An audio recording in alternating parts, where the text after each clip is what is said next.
Welcome back to Objective 5 in Chapter 11 of our 3B1 series. In this objective, we'll explain the principles of ion exchange softening in general, identifying the common anions and cations in untreated water. So, as an introduction to this, we're talking about compounds. There's a little bit to understand here. A compound that we talked about back at 4th class is simply formed when two or more elements are chemically bound together.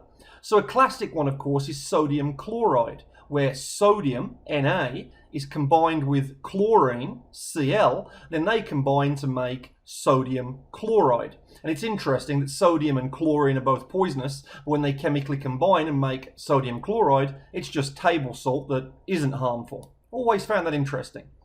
Now, these types of bonds, there are three of them. There are metallic bonds, where a metal element combines with another metal element. There is an ionic bond, where a metal element combines with a non-metal element. Then there is a covalent bond, where non-metal and non-metal combine. And this, of course, now begs the question, well, what are metals and what aren't metals? So for that, all we have to do is simply take a look at our periodic table.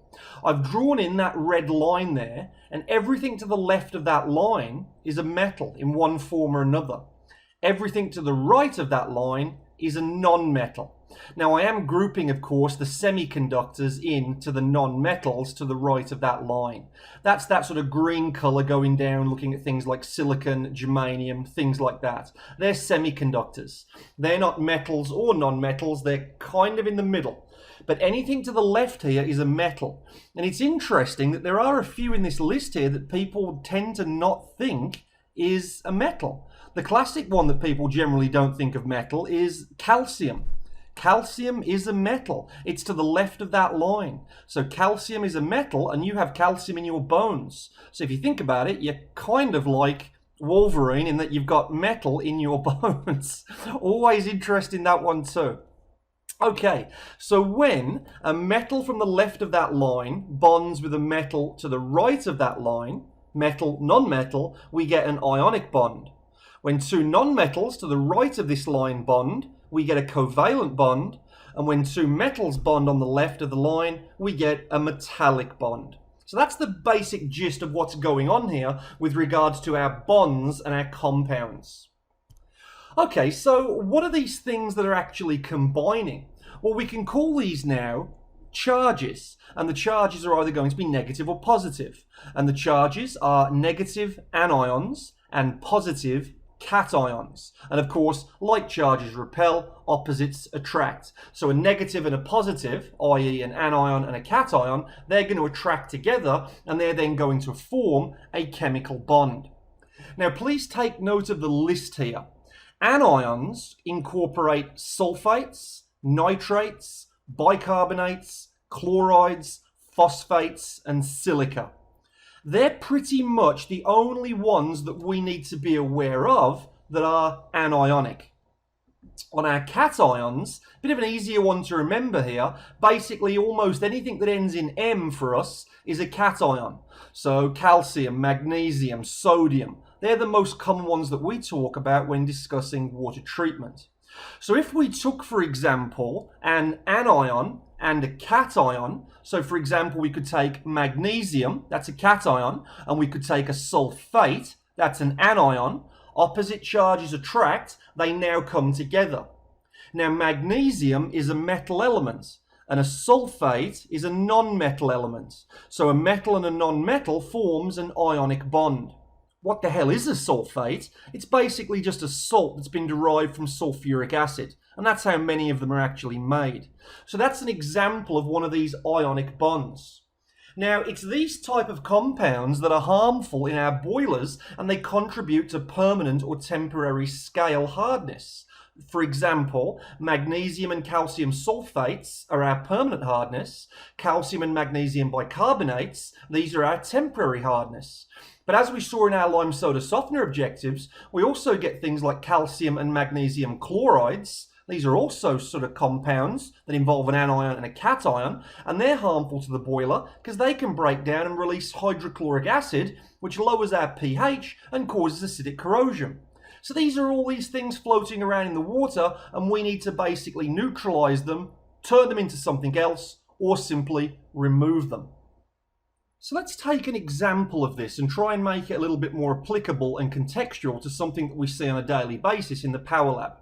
So with regards to our anions and cations in the water, let's consider a compound of calcium sulfate. Calcium, Ca, sulfate, SO4. Our calcium is positively charged ion, so it's a cation, and the sulfate is a negatively charged ion, so it's an anion. So our negative and positive ions combine together, and what kind of bond would this be? Is calcium a metal? Yes. Is sulfate a non-metal? Yes. So this is again another example of an ionic bond. Now, if we took a look at that example of calcium sulfate, look at my little image here to the bottom right. This sort of little flowchart. What I'm trying to show here or convey with this little sort of flowchart diagram is that if I take my calcium sulfate, which we know causes permanent hardness, but instead of having calcium sulfate, I literally swap out the calcium and I stick in sodium, Na.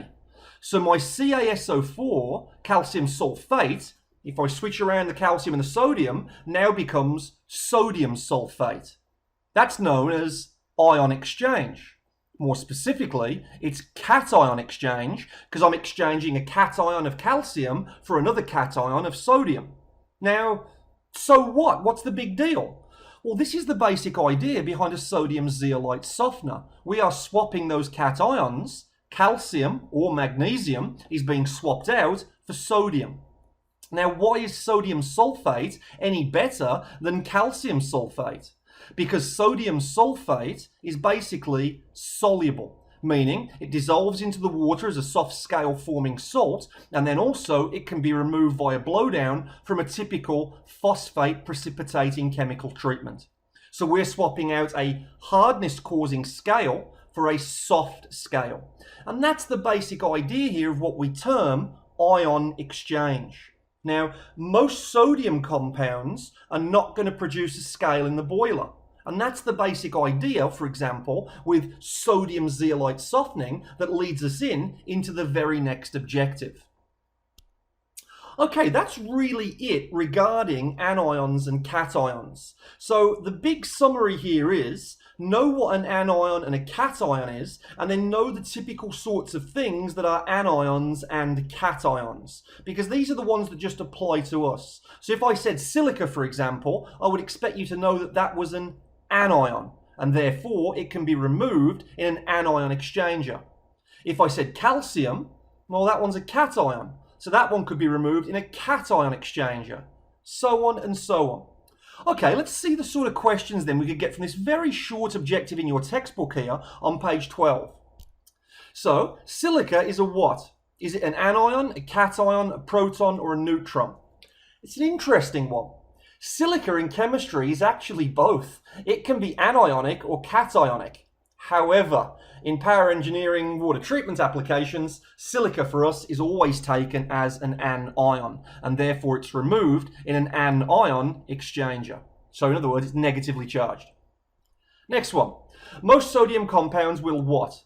Produce hard scale, not produce hard scale, be cationic, or be anionic.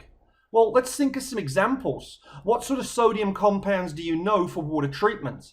What about sodium sulfate? That's a soft scale. What about sodium chloride? That's a soft scale. And we can simply remove those via blowdown because they're not going to cause us a problem.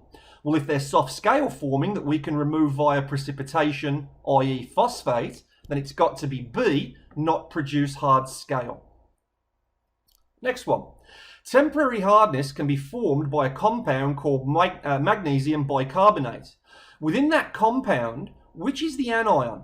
Is it the magnesium? Is it the bicarbonate? Is it the magnesium bicarbonate? Or is it calcium? So this is a classic question from our list, basically, of being able to identify what's the cation and what's the anion. So if we take a look here in magnesium bicarbonate, which one is the anion? It's going to be the bicarbonate. Almost anything that ends in ATE, carbonate, nitrate, sulfate, that kind of thing, these are our anions. Good general rules to apply for our rough and ready power engineering application here of water chemistry. Next one. Sodium is a what? Is that anion, cation, proton, or neutron? Well, what's the sodium? The rule is, roughly rule for power engineering and water treatments, anything ending in M is a cation. So we're talking sodium, calcium, magnesium. These are all cations. So our answer for that one is B. And that's really it. There's not too much else really that they can ask from that objective 5, as it's a very short objective within the chapter. However, it does draw back and sort of make references back to that chemistry chapter that you did in 4th class, where you would have learned about bonds and these sorts of things. It also goes back to the chemistry chapter in 3A1, where a similar sort of thing was discussed. So make sure you review that where necessary, and if you're interested exactly what is a phosphate, what is a sulfate, what is a nitrate, etc., etc., go and do some research and do some digging. I told you what a sulfate was. That was a salt derived from sulfuric acid. See if you can figure out the rest. The more background work you do with this, the more contextual it will be and the more likely you'll be to understand it. So dig in, get stuck in, don't be frightened to say any hard work, and then when you're ready, let's come back and get into a very familiar objective, and we'll talk about sodium zeolite softening in objective 6. See you back for that one soon. Take care.